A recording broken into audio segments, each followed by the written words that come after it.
punya leadership yang kuat, punya kompetensi, punya kemampuan manajerial, punya yang paling penting bersih, punya komitmen yang kuat. Sampai hari ini 33.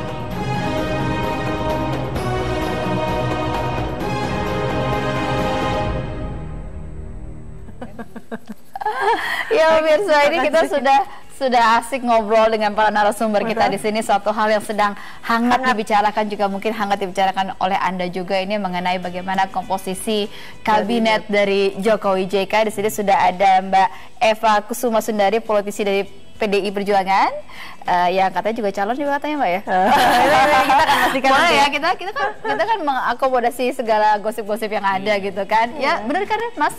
Benar kan? Calon di media. Tapi dengar juga kan gosipnya kan Mas ya? Dengar kenceng. Oh kenceng. Dari sini satu lagi ya. Ada Pak Jayadi Hanan. Mas, terima kasih sudah hadir. Terima kasih. Ini semua orang sedang membicarakan topik hangat.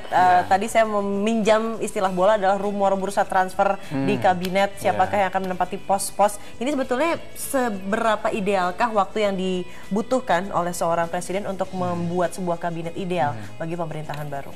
Tidak ada ukurannya ya, itu tergantung kepada tingkat kebutuhan yang dimiliki oleh seorang presiden gitu, dan itu sepenuhnya menjadi hak prerogatif presiden. Tapi dalam konteks kita kan ada waktu sampai 14 hari gitu untuk menyusun. Jadi tidak perlu terburu-buru, tapi jangan juga terlalu lama gitu.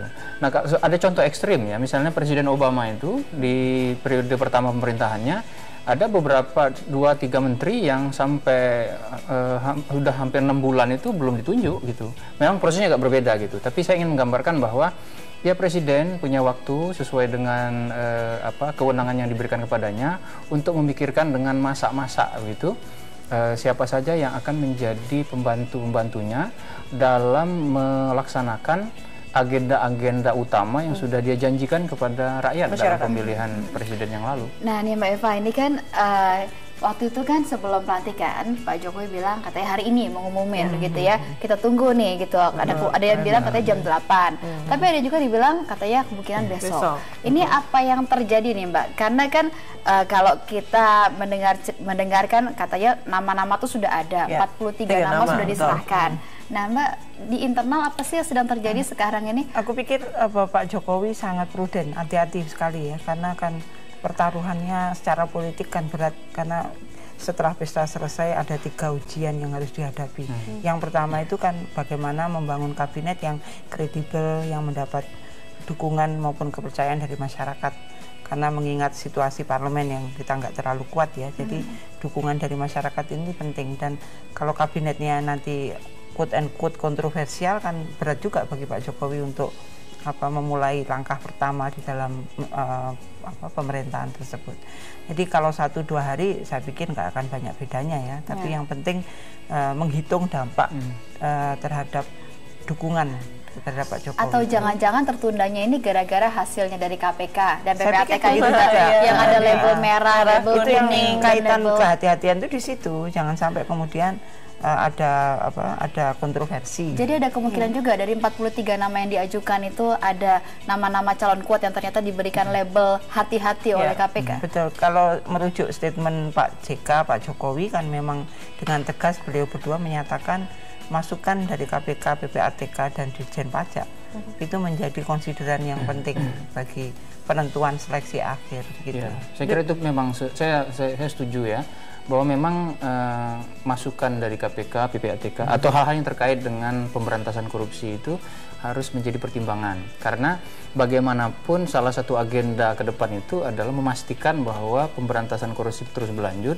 dan nanti berlanjut dengan pencegahan korupsi. Kan sekarang kita berantas korupsi, nanti program berikutnya itu harusnya sudah memberantas, tidak hanya mencegah, bukan hanya memberantas. Gitu. Nah, untuk memulai itu harus dimulai dari sapunya sapunya ya kabinet ini. Jadi sebenarnya Bapak setuju dengan keputusan Jokowi untuk melibatkan KPK dan juga PPATK dalam mengambil keputusan untuk mencari nama yang paling tepat. Karena meskipun kan ada beberapa orang, ya, ini kan hak prerogatif presiden, kenapa harus melibatkan pihak luar? Tapi yang mempunyai otoritas kan legitimasi lah ya.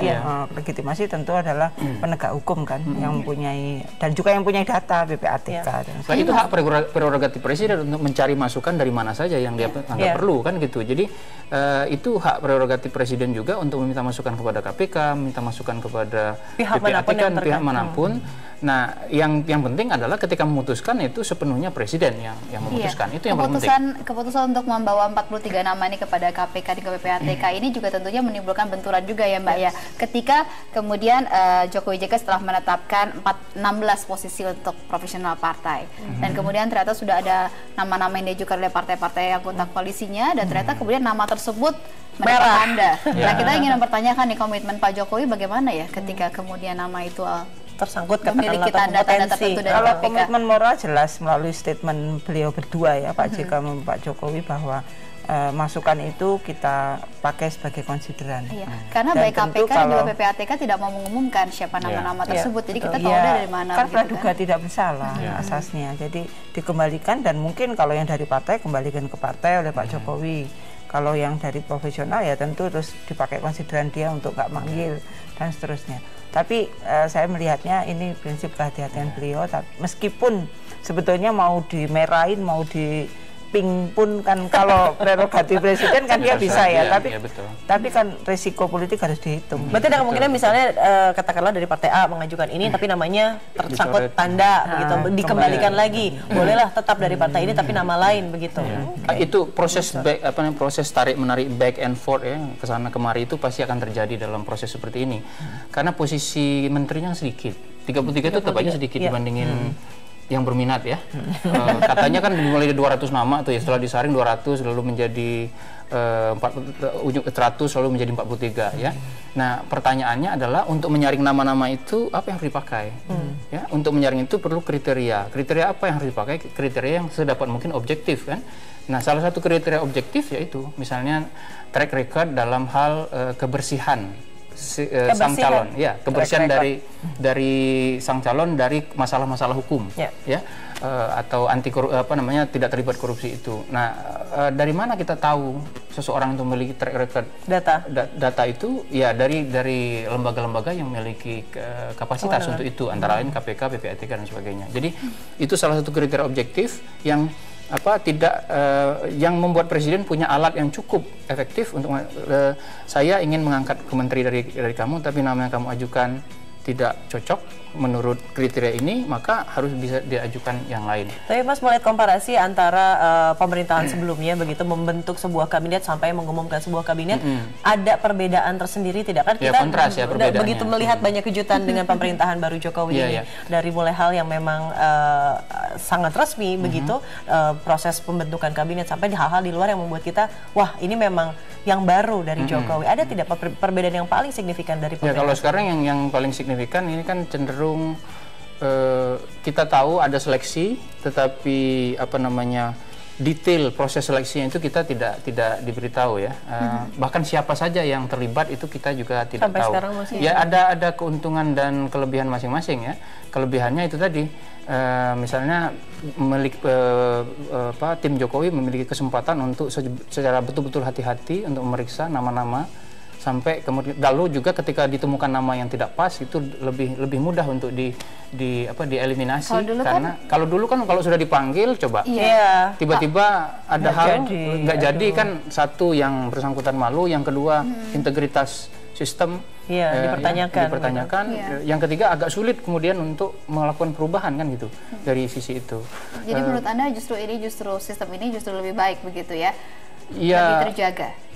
Mestinya lebih baik karena ada proses-proses yang sepanjang nanti ketika diumumkan itu diumumkan ya mengapa seseorang itu dipilih seperti ini atau tidak, selain alasan hak prerogatif presiden saya kira.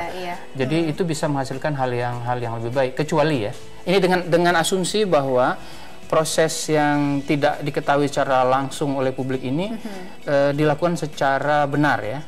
Benar itu seperti artinya tidak bersifat kolutif. Dan mudah-mudahan itu bukan itu yang terjadi. Kan kalau mau kolusi kan bisa di ruangan tertutup gitu ya.